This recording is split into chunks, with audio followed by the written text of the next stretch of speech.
and it's a pleasure to have you here with the Women Mentors Forum. And we are going to be here as all of us are very excited to have you as a guest with us.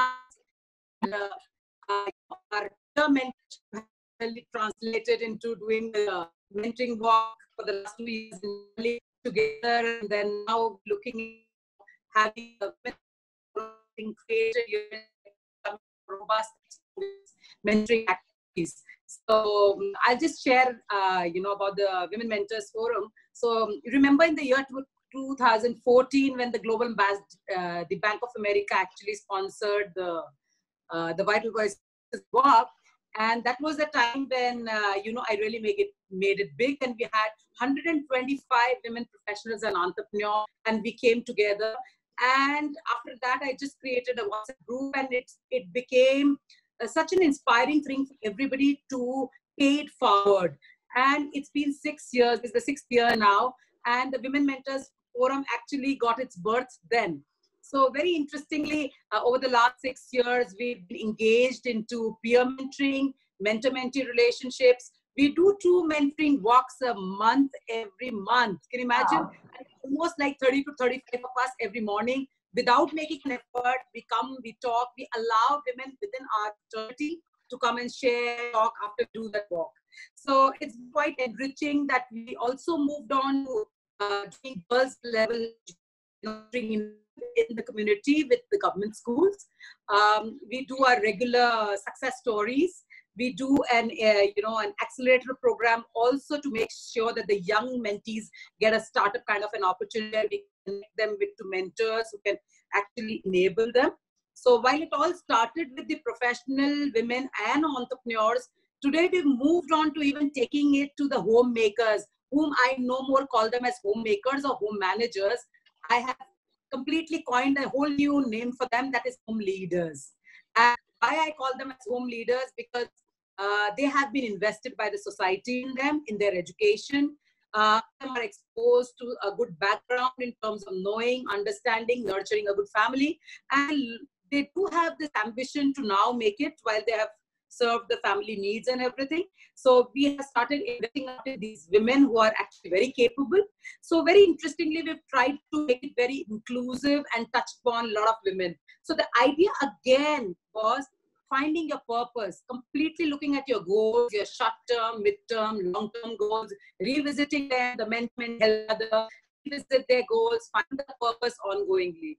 So that's what the Women Mentors Forum does. And so thank you so much. And I think this is the first time we have a Vital Voices Connect here at the Women Mentors Forum directly coming and talking to these amazing women. And we are also on Facebook Live right now. So there's a whole new world which is looking at us, talking about mentoring and how investing in women's leadership is important. So Smita, as your experience has been when we connected during the Global Ambassadors Program in 2011, right? Or 12? Huh? Yeah. I think 12. And it was a lifetime we spent together. And I realized that your vast experience being setting up micro enterprise, looking at entrepreneurs and giving them the opportunity to actually contribute to a large level in terms of how the livelihoods could be taken. So your work in the grassroots level in terms of sustainability and livelihoods have been great.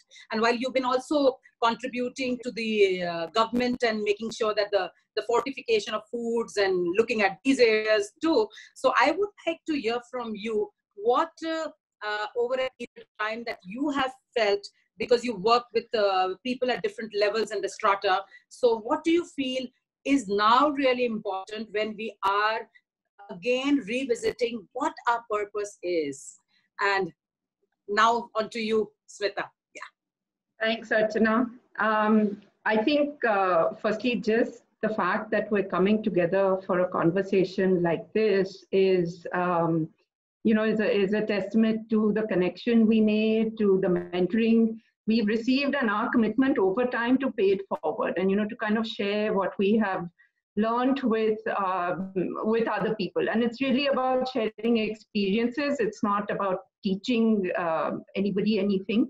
It's just you share your experiences, and if somebody resonates with that and takes away something, then it's an added advantage. So mentoring itself, I think before my first Vital Voices program in 2010, honestly, I was not aware of mentoring in this kind of formal sense. I had no idea that there was a whole world out there for women, by women, that there was a whole network and an organization that was dedicated to helping women, to empower them, to rise, to listen to them, to give them resources. So that was a huge eye-opener, for me. And it really made me aware of a lot of things. It made me aware of the importance of women. And so whichever area of work that you're in, whether it's the social sector, whether it's the government, whether it's in corporate, whether it's at home, I think it's important to have that voice and be able to, speak up and make a difference. So that was a huge, revelation to me. I've always had equal opportunity while growing up, so at home, at school, through college, all the way till I joined the workforce straight after an MBA. I don't think it was a very male-dominated, both the companies I worked for, my first and second jobs, were very male-dominated. And there was a lot of realization there that there was not a support infrastructure. There was really no one to help you and guide you through, navigating life, navigating the workplace, and so on. So the mentoring that we have received and that we do now to help other women, I think things have changed a lot. There is an awareness, and the benefits and the value of this mentoring really is carried forward. So, I mean, that's what I wanted to share about the mentoring. Now, talking about purpose, before we talk about our purpose, I think the purpose of the universe is very clear. I mean, the universe is trying to knock some sense into us. And that message is coming through very clearly at this time with this virus, with the lockdown, with the fact that absolutely everybody on the whole planet has to stay indoors as much as possible and isolate themselves. And, the message to us is that we are nobody. We do not have control. Our egos and our arrogance has resulted in the situation. And, we have become very comfortable. We were consuming more, we were producing more, we were doing everything in excess. And I think what's happened is we've had to pull back and slow down and stop doing everything we're doing. And this is such a fantastic opportunity to really rethink everything, to try and reset what is broken, to revisit purpose. And, we've been given the time and the space. When else are you ever going to get this amount of time and space to really sit quietly, think about your life, what you're doing, how you're doing it? Do you still want to be doing it the same way? On the other side of this, what will you change if you had a choice? So these are some of the questions that come, and you have your health, your friends and family are safe. So let's not forget to be grateful for the blessings that we have. And then we can think about how we want to reset our lives going forward. Beautiful. I think, Smita, you very well picked up a very important point where one would find purpose is, it starts with gratefulness. So the moment you're grateful to, I think probably right now, a lot of us are in a more anxiousness, anxiety, where people probably feel deficient, right? They don't have this, they don't have this. And I think it's an opportunity to be grateful, where I have been telling people, if you have a roof, there's nobody sick in your family, you have good 2 meals to eat. Yeah. I think you are the wealthiest person right now, because you don't have to run around to hospitals, you're not chasing, you're not, you're peaceful in your own setup with the most secure environment. So I think that whole sense of gratefulness is the first level to start actually then looking at what is the purpose that you will actually bring forth. And I think that's a very great point to start from.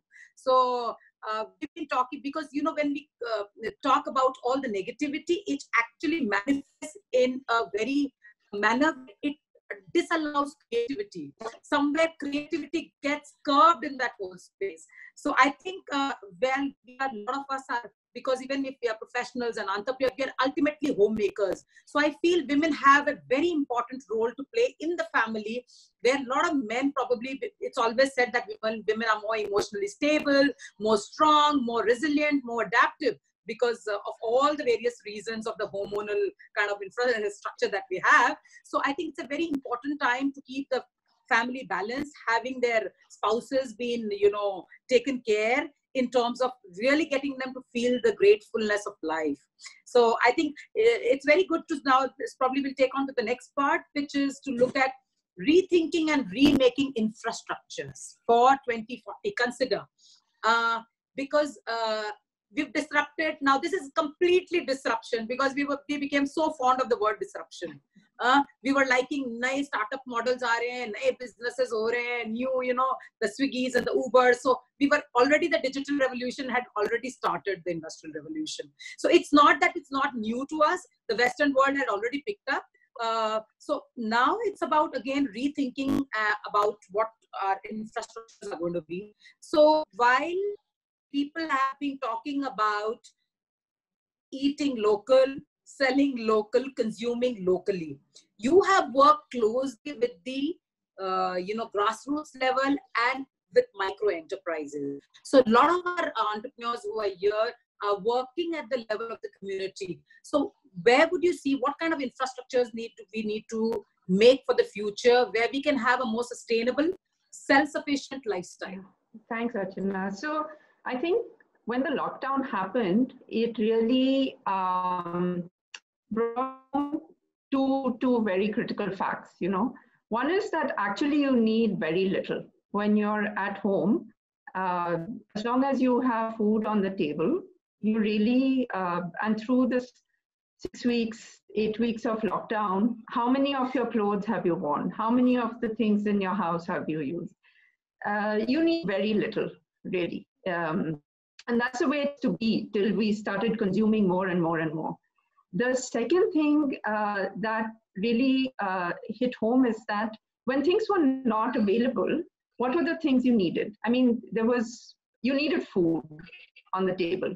So the thought came to me is that if I was growing my own vegetables even in my balcony, I would have been more self-sufficient, when there was nothing, when you could not step out, when you could not. So the thought and that also seeing the reverse migration that happened. I mean, when the migrant labor from cities and the daily wagers decided to go home at any cost, whether they had to walk 500 kilometers without knowing where they're going to reach, without food, it really shows the power of, how strong is your connect with your roots and your home. And wouldn't people be much happier if they were back in their villages and their towns with their community, with their family? All said and done, they would at least have a roof over their head and food on the table. The social support network is much stronger at a smaller community level than it is. We've seen fantastic things happen in cities, but I'm saying if we could strengthen village communities and give people livelihood options there, it would take care of both those local communities as well as reduce the pressure on cities and urban centers. And this is something that we can hope towards if we are moving towards conscious consumption, both in terms of being mindful of what we are buying and what we are consuming. And on the other side, as producers, we look at conscious production in terms of how is what we are producing or consuming impacting people, impacting communities, and impacting the planet around us. If we become aware of that, and if we can strengthen village communities so that livelihoods can stay there. You can produce local, you can consume local, whether it's food, whether it's clothing, whether it's education, any form of livelihood. If it can be kept local, it would be a great redistribution of the pressure that we have created on cities. So going local, as opposed to kind of the globalization we've seen over the last 40 years, where everything you need is available at the click of a button. It travels thousands of miles to you. Maybe we should look at supporting what we have in our neighborhoods and the people we have in our neighborhoods who are producers, whether it's, the poolwala or your dhobi or a weaver or a carpenter. I mean, all these people are producers in themselves, and why should we not support our local communities going forward?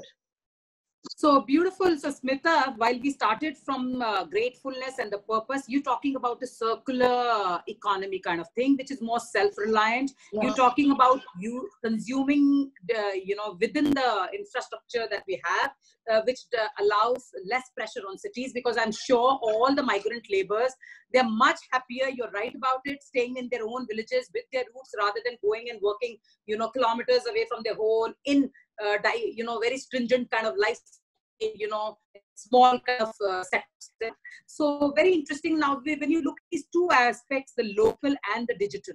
Now, the digital revolution itself is something which has now gotten the world to connect. So while we have all our boundaries which have opened up, there were a lot of the opening of boundaries have actually caused a lot of the virus probably because of the opening of the boundary.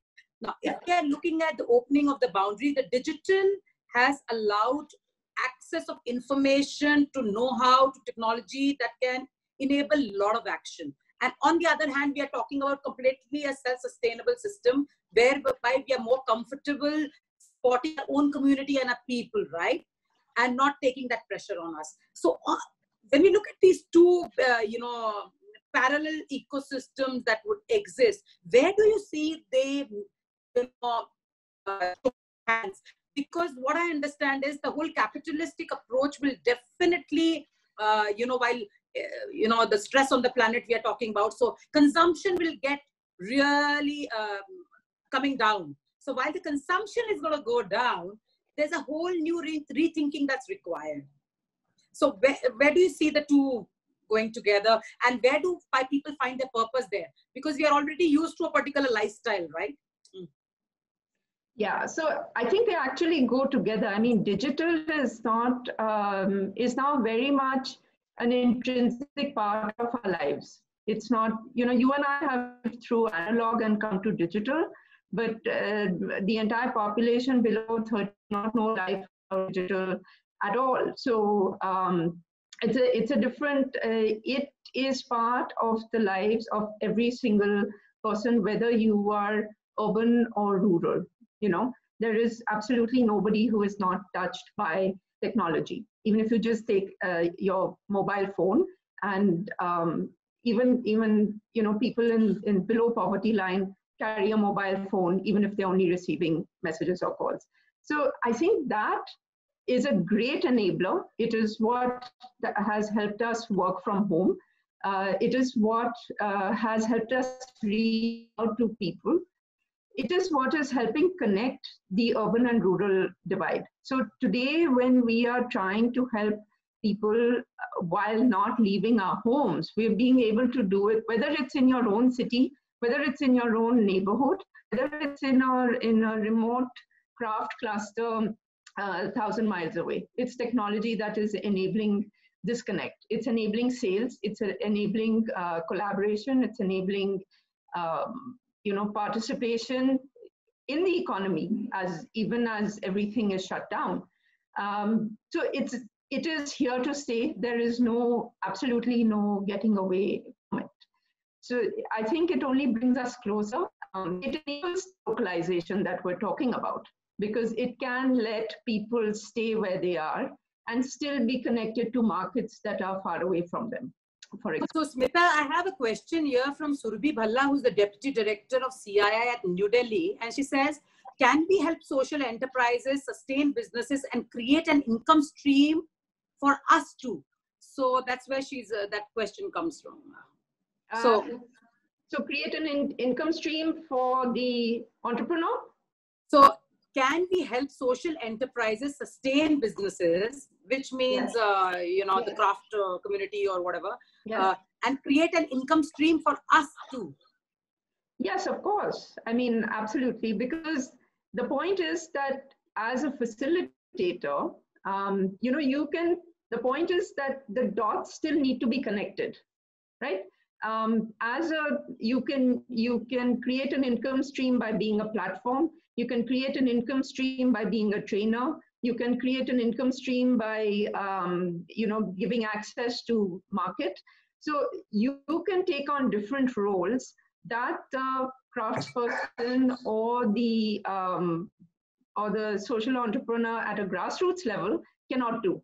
I mean, if you look at it as a partnership, they have their role. They are the producers of the goods or the services.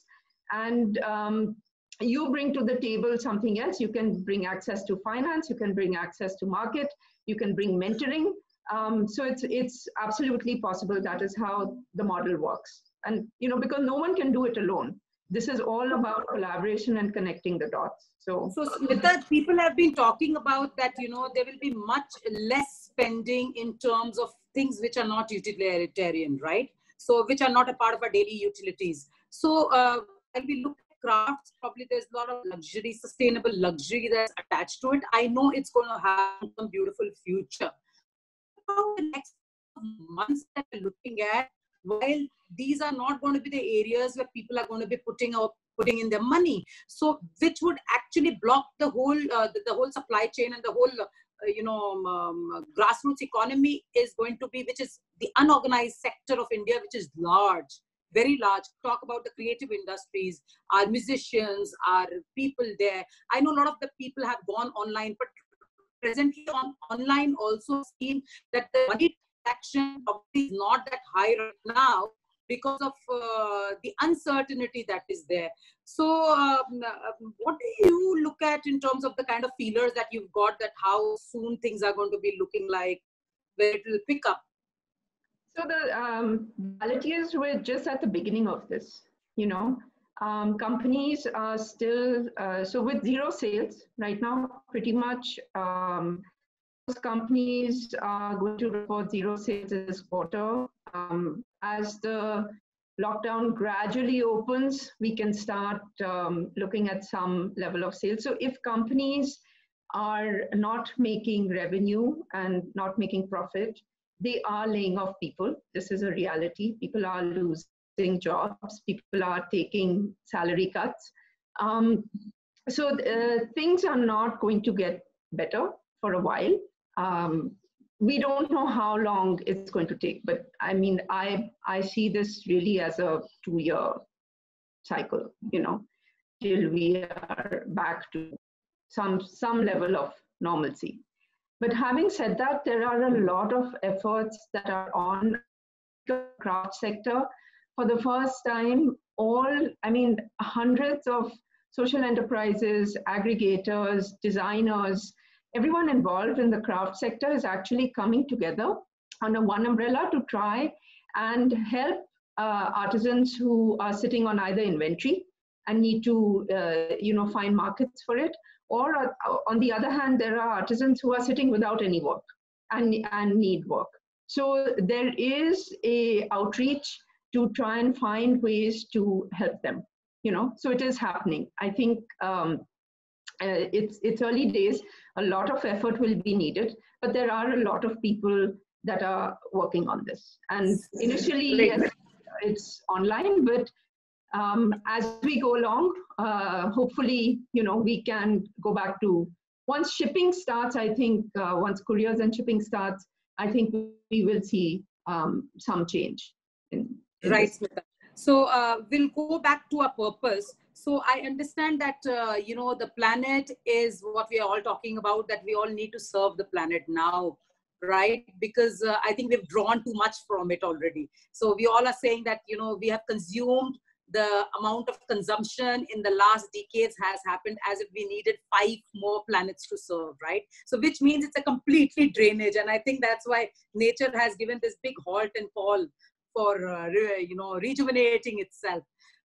So I completely believe that, it has to be from I to we and from ego to eco. So I think a lot of our businesses were more egocentric, which were to look at me, my product, my design, my style, my system kind of thing. And everybody was, and the whole marketing bit was very much glamorized, right? So the whole world was actually moving on the basis of more of, marketing. Consider I'm giving a scenario, and I think we can take people to do a bit of a conversation here where, the scenario is that we all need to now be inclusive in terms of supporting an ecosystem. And the I does not exist. I will have no space on the planet. Only the we will sustain.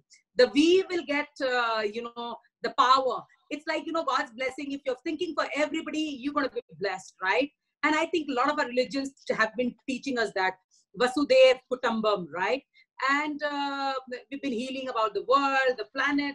So from this essence, when we look at purpose, what are the new ideas that could probably emerge, right? So if you have certain ideas that you have in mind from the whole V ecosystem, right? From going from the ego to the eco. So what are the new ideas that you are thinking might emerge in the future? And and we could also take a couple of questions from people directly, talk about, and be very specific in just 1 minute of share how they see what we create for the planet. So Smita, starts from me, and then we can take a couple of. So whosoever wants to actually contribute can just raise their hand. The host will allow you to speak. But please be very specific and just take not more than 1 minute. Yeah. Yes, Smita, please. Okay, so I think, first of all, when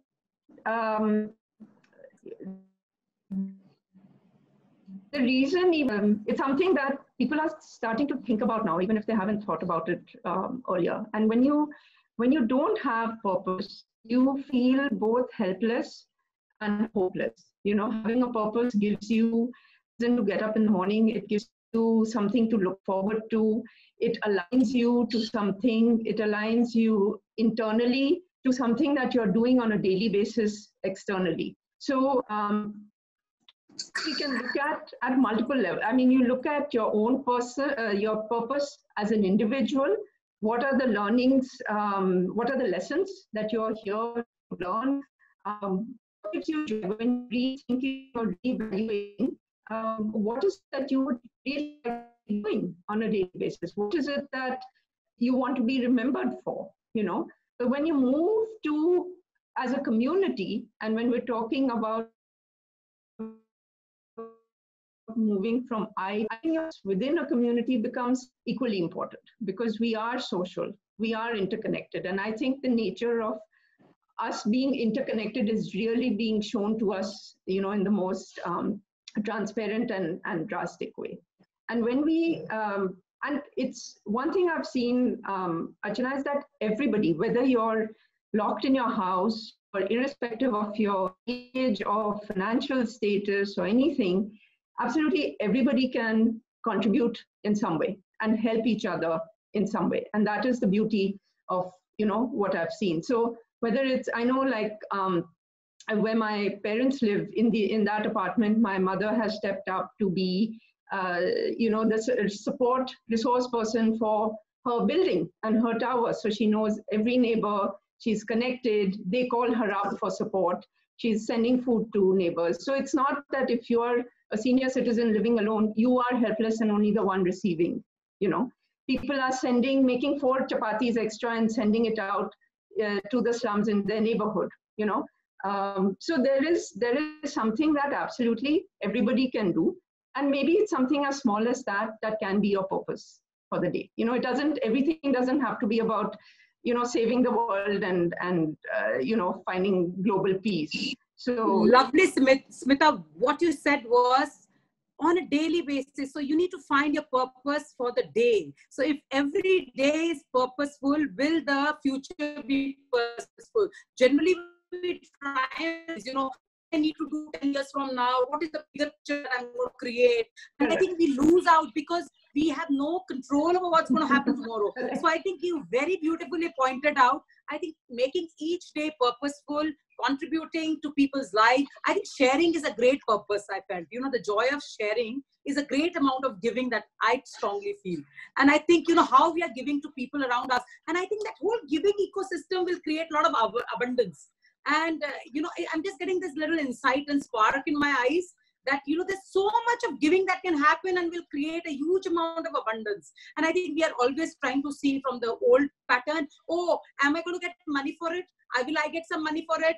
Should I take money for it? I think one doesn't need to, because when there will be happier days and money will be flowing, I think they will be the people who will be actually called at the first place because they have been of service. So I think the purpose gets very clear, at least for me. I think it's been there. So we can just take a couple of insights of people in terms of where they see, how they see purpose getting defined. Yeah.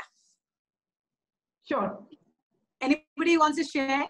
Let's have the screen, have them on the screen. They can write on the chat box. Yeah, why don't people send in their questions in the chat box, and then you can unmute the person. Yep. Yeah. Please do that. You can write on the chat box, and then we can.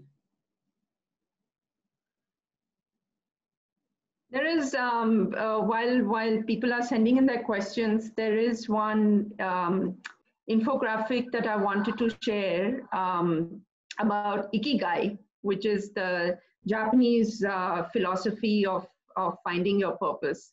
And now, of course, the book is everywhere, and most of you would have read it as well. But it's a very interesting way to kind of analyze where you are, what you love to do, where to find a livelihood, and connect your passion, your vocation, and how do you find your purpose. So maybe after the questions, or maybe I can put, shall I put it up now or after the questions? Yes, I think it's good because I have a couple of questions which people have already sent us. Okay. So I'll take those, and you can meanwhile share the thing. Yeah. Okay. Yeah. So I think if people can see this, so there is a sweet spot in the middle between not just your job, which could be a profession or a vocation, but also your passion, and a mission. So finding out what you love to do, what you're good at, and what the world needs, and what you can be paid for. If you can combine these, that's the perfect sweet spot. So I'm not sure all of us are there, but it's a good way to kind of think about what you're doing and where you're at. And taking this one step forward, when you are either running a company or working in a company, I think it's a great time to go back and read those vision and mission statements that we wrote in good days, and to really see whether they hold true in these times, in these troubled times. And are you walking the talk? Is your company walking the talk? Is the culture strong enough? Are they actually doing what we said? And if you are an entrepreneur or a social entrepreneur, what is your vision or mission when you set up your company? And are you actually abiding by it or not? So is it just words on paper, or are you living it? So it's a really good time, and that alignment will tell you a lot about where you should go next. So when people are reevaluating, or they may have lost their jobs and reevaluating, or they may just not have been happy in this and reevaluating, looking at how this behavior is will give you a very good direction in terms of where you need to go next. Thank you, Smita. And so we have another question, which is from Brinda Runta, and she says, how to assess the real-time situation in the district of Rajasthan with the aim to be an entrepreneur and do social good. So I think it's a very interesting question. It's the real-time situation. So I strongly feel that the real time is today, the 24 hours. So one doesn't know what the next, it's going to be a week ahead. One doesn't know a month ahead. Only till, the next 3 months, I think it's critical radical, And I think the everyday purpose is probably one really needs to look at and keep a pulse on the environment and stay hopeful, stay positive. That's what it seems to me. So Smita, your views on this? Yeah. I have a question. I am a listener. Uh-huh. Can I ask my question? Okay, please do that. I have been unmuted by the host and I have placed my question on chat so that others can see. How do you think handicraft sector, which mainly caters to the luxury segment, can transform into the essential segment in current times? That's an interesting question. So Smita is the right person to Yes, give I expect Smita to give me some lead. I teach in business management, University of Calcutta. Okay, so actually it's not only in the luxury segment. I mean, that's not true. Handicrafts and handloom serves at every level and at every segment. Orissa is a classic example where 75% of the handlooms that are produced are consumed locally.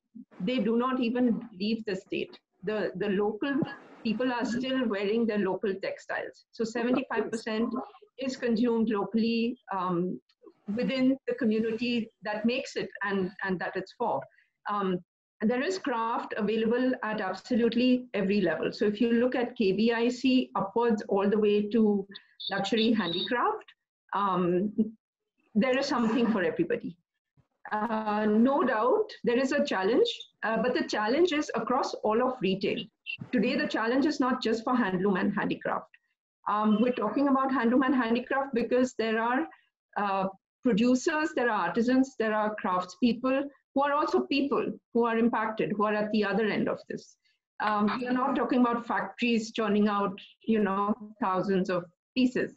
So it's about the livelihoods and the lives of the people at the other end of the spectrum. So, like I said, it is difficult during the lockdown, but there are, I think, if we put yourself on the other side. So as a consumer, would you not like to support handloom and handicraft or your local industry?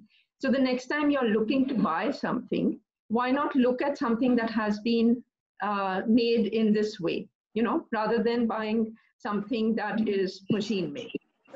Start from yourself, question your choices. And I think that's where we can, if every single person does that, you can start to see a change in the way people consume. So there will be short-term pain, definitely. Hopefully, once things start to open up a little bit, I know that there are a lot of people working to ease the pain for the whole sector. So we're keeping our fingers crossed. So she further says that, while the, people are going to be looking at food and medicine and bootstrapping, textiles may not have the kind of space right now. So that's where, but because I run a design school and we've been telling people that textiles or garments is not only about looking at from the fashionable perspective or from the fashion perspective, where digital fashion is also getting very popular in the West, which has already started there. India has still not witnessed digital fashion. But if you look at our handloom, like in my wardrobe, I have 95% that's handloom and handwoven. So it's a conscious choice in terms of what your future purchases are going to be. Is it going to be about being pompous and that way, or are you going to value the true essence of consciousness that has gone to creation of that fabric or that weave, which has a tremendous beauty? So I think there's a lot of education that's required when it comes to understanding that everything in the West or anything that's glitter or glamour is the beauty. And I think the beauty is what something people have to again revisit and understand aesthetics in a very different sense. I think that's also an opportunity that I see in a great way in terms of how our textiles and our heritage can be again revived. And so how can textile weavers be converted into making more everyday necessities. I think, again, the designers have a huge role to play. And because that's where I've been talking to all our young people, that you have to come out of the stereotype and look at just selling on Instagram and making more of the designs. Design has a more future-based approach. So considering that if somebody is capable of weaving, we saw that, we were doing in our campus also in the weaving lab, that we created hangings which could be made like, shelves, which were made out of textiles, right? So they were aesthetically very beautiful and they look very organic. You can open them, you can wash them, you can take it off, you can put it somewhere else. So I think there are a lot of uses that could be made while you're talking about the gamcha or whatever. So there are a lot of purposes that designers can probably start looking at when we are talking about textiles, how they can be used in a different manner. Thank you, Sharmishta, for asking this very beautiful, relevant question. I wanted to share something also. We have been speaking as a collective to a lot of craftspeople on the ground. And one thing that's very heartening is that they are not in need of food or rations. The fact they are safe in their homes, they have food. So there is not that immediate crisis that they are facing. They are also in lean season in terms of their craft sales. So because winter, at the end of by February, March, kind of the peak selling season slows down. They normally go to their villages. It is harvest time that comes up. And then they, after the monsoon is when they start building up stock for festive season all the way going up to Christmas. So many of them are quite okay. They are not panicking. They're quite okay till about August, September. They are worried about whether orders will get cancelled. I think the hope is that responsible businesses will not cancel the orders that they have placed for festive and Christmas, in which case the craftspeople will be okay. If orders get cancelled, then yes, we do need to find alternate channels where they can. So thank you, Smita. I think that was wonderful. So considering that we are a Women Mentors Forum and we are driving change in the city of Jaipur, and I feel that, mentoring is a very, very, very strong tool, because 2007, when I was struggling in my business, consider this is a pandemic time, right? But for me, that was pandemic, right? I was probably going through a challenge in my life where I really didn't know how to reinvent my business. And I had major gap in understanding what needs to be done. And then all of a sudden there comes this mentor, Geraldine LeBon, who's a media icon in the United States. And the Global Ambassadors Program comes into my life. And the five of us, you five beautiful women, all empowered women, and we are our five beautiful mentors. We're spending 5 days together. I think it was an eye-opener for me. And when she helped me actually write down my goal sheet, my short-term goals, mid-term goals, and revisiting them and helping me and supporting me in that conversation. So I think mentoring is a very, very, very strong tool. And that's why I felt completely inspired to have a Women Mentors Forum get initiated in the city. So I would, when I see mentoring, I would like a couple of people who would like to share their views on mentoring, how it has impacted their lives, because for me, it has been a boon. And I feel that it has a very big purpose to serve because it's all about paying it forward and investing in the next generation. So your views on it, Smita, how you have felt benefited mentoring, and a couple more people from the Women Mentors Forum who should take the opportunity of sharing as well. Yeah, so I think right in the beginning, I shared how it really changed my life. Like I did not know this universe existed where people could come forward to help each other. For me, the peer network, my cohorts at each, whether it was the Fortune program in 2010, whether it was the Global Ambassadors program in 2012, VV100, the peer group has been such a fantastic source of strength and networking and support. I mean, there are no agendas except to help each other, and which is really powerful. I mean, I need anything. I just want to ask a question. something as silly as how do I operate Facebook Live, which I've not done before, you know. So I can call up someone who's better at tech than me and ask them without thinking that I'm going to look stupid, you know. So it could be something as small as that. It could be something bigger than we are talking about. So one of the things I'm involved with is there are a lot of feeding food recovery agencies and feeding networks that operate across the city, organizations like Robin Hood Army or Indian Roti Bank and so on. And there is someone in another country who is looking to set up something similar. So we've connected, and I can share with her how it's working here, how they're operating. And so something as large as trying to feed a population can also be shared, you know. So whether it's a small thing or a big thing, I think there is someone out there who is there to help you. And that's a fantastic safety net. Yeah, you're right about it, because I remember when I went in 2007, I also was quite, you know, overwhelmed, and you know, it was an eye opener for me as well. We were 32 women from 22 different countries, and you know, seeing how powerful women are from across the globe, and the way we think is so alike, you know, yet we're being so different. So I think that's what is the beauty that women can bring to women, where because relatedness is very high in terms of, you know, making friends. So I would like to take a couple of you know, sharing from the Women Mentors Forum, who can contribute to what mentoring has been able to do for them and how it has helped them find their purpose. So we'll stick to the conversation to again being purposeful here.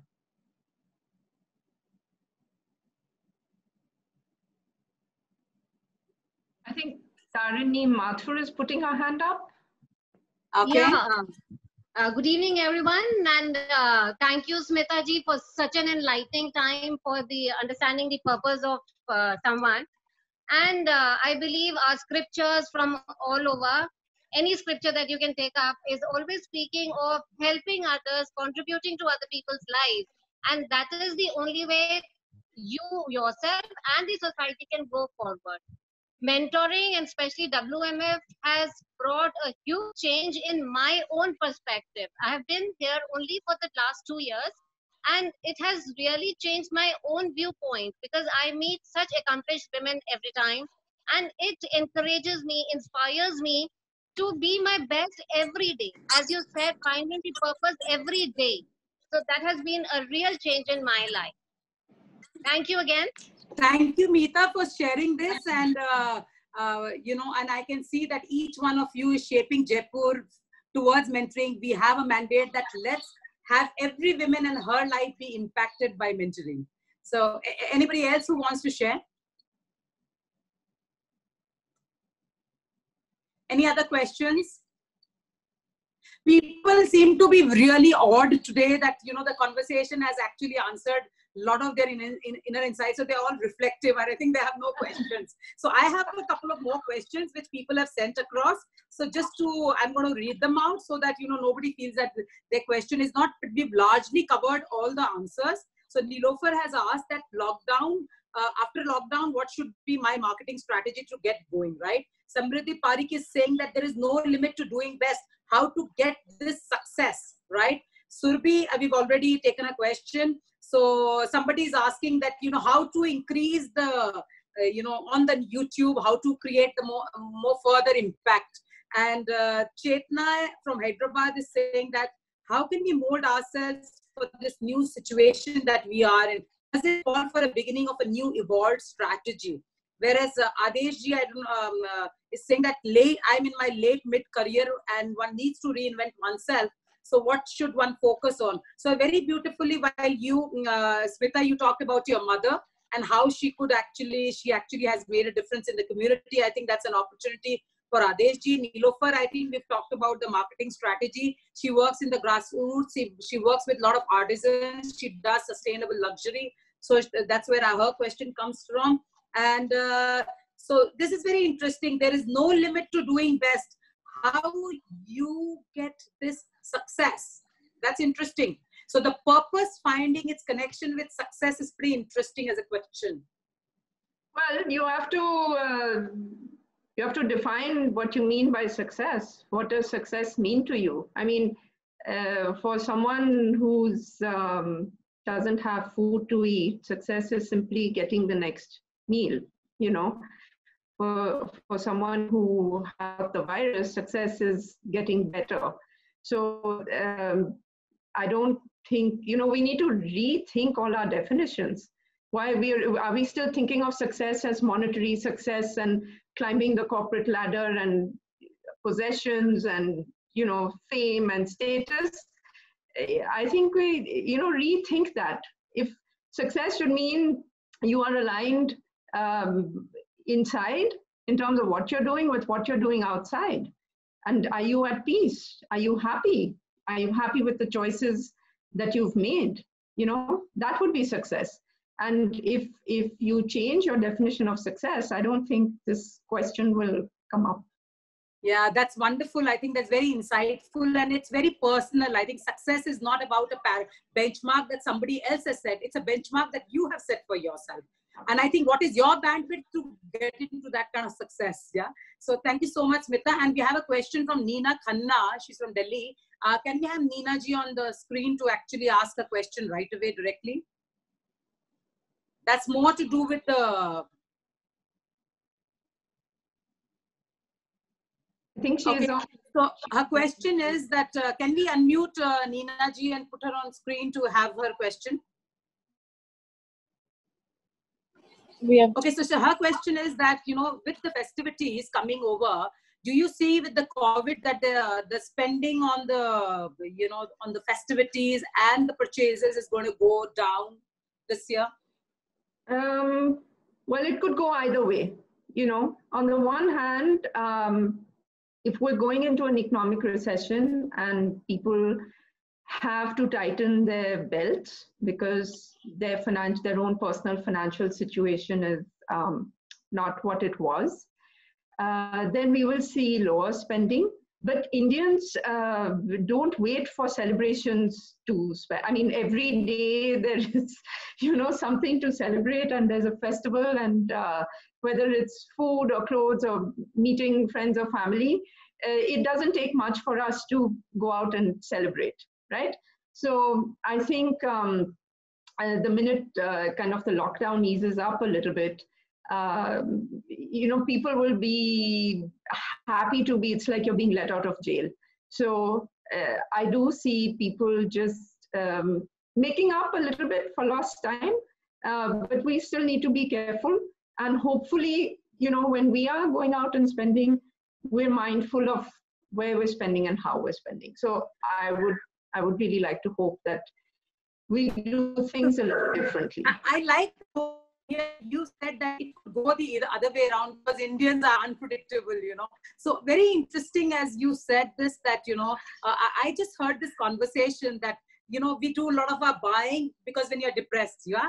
So while the people have been depressed sitting inside in the lockdown, and when they get an opportunity, they'll go and shop and buy and get the fun of it, right? Then they'll realize ki paise ka kya karna hai yaar, agar maze na karo to. So I think that's another way of looking at it. So it might just completely, you know, shift from what we've been looking at. So there's one more question that I have here. It says, so true success is a benchmark you set for yourself, and if you're happy after that, mindful of where you are spending. So, right, mindfulness is what is coming about, and spending. So spending and mindfulness is a connection that we hope. I mean, it's, you know, it starts with yourself. If you can keep that in mind when you are producing, when you're consuming, when you're spending, you know, every drop fills the ocean. So if you can make that change, you can influence your family members, you teach your children to think about what they're doing, or maybe your children are teaching you most often now. So, you know, they're far more aware of, you know, the planet and saving the planet. So let's not go back to the way things were, because they are not going to be the way they were, you know. The world has changed, and hopefully we should have changed with that, and we should come out as better people. So that's as I understand that you know, people and their you know, the focus time, you know, the time that they can actually focus on a conversation is 45 minutes. And I think, our participants have been kind to actually share questions and get us to talk more and more. And we are almost here, completing 1 hour in just another 2 to 3 minutes. So I just want to thank all the participants who've been here, all the people who've taken keen interest in making sure that this conversation is fruitful for all of us.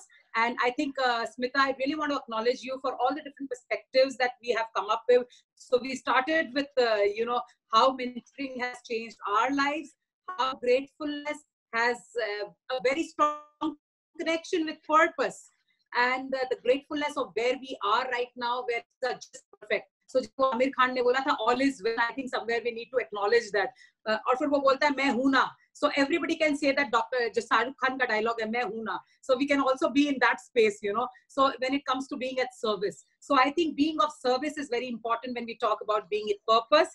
And I think our little needs and our daily goals is what is important when we are actually wanting to define what purposeful life would mean and look like.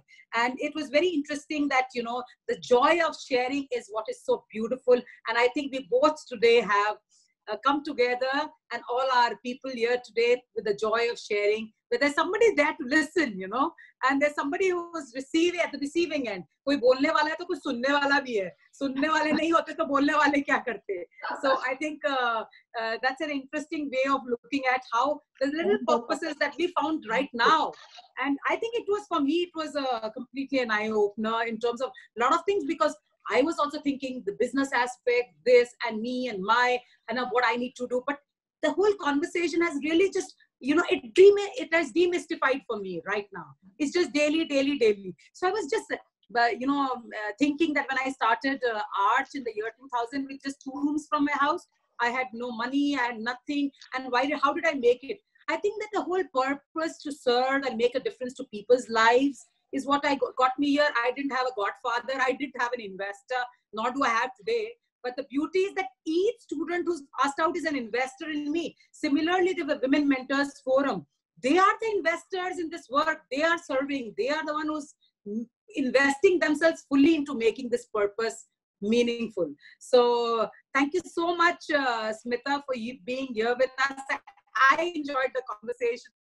It's always fun to chat to you, Archana. And thank you to all the people who connected with us. It's been really. I want somebody from the senior leadership, Archana Jain, if she's here with us, or Nilofer, who's here with us, to actually say thank you to Smita on behalf of the Women Mentors Forum. Yeah.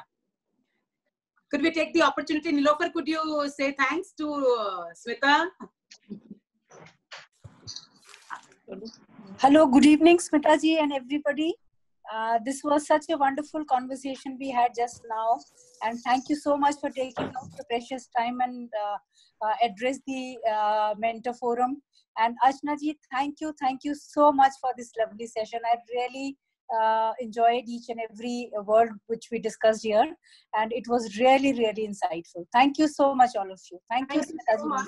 And Archana, I want to share, I'm wearing a scarf that you gave me, which is a hand tie-dye one from your college. So one of your. Oh, wow. Lovely. I was wondering, I said, the moment I saw you, I said, yeah, she's wearing a lovely scarf on her, this thing. This is what happens when you can't cut your hair for 3 months during lockdown. So now I tie these scarves, but I'm wearing the one that you gave me. So lovely. Thank you, Smita. Thank you so much. Thank you so much. Thanks, everybody.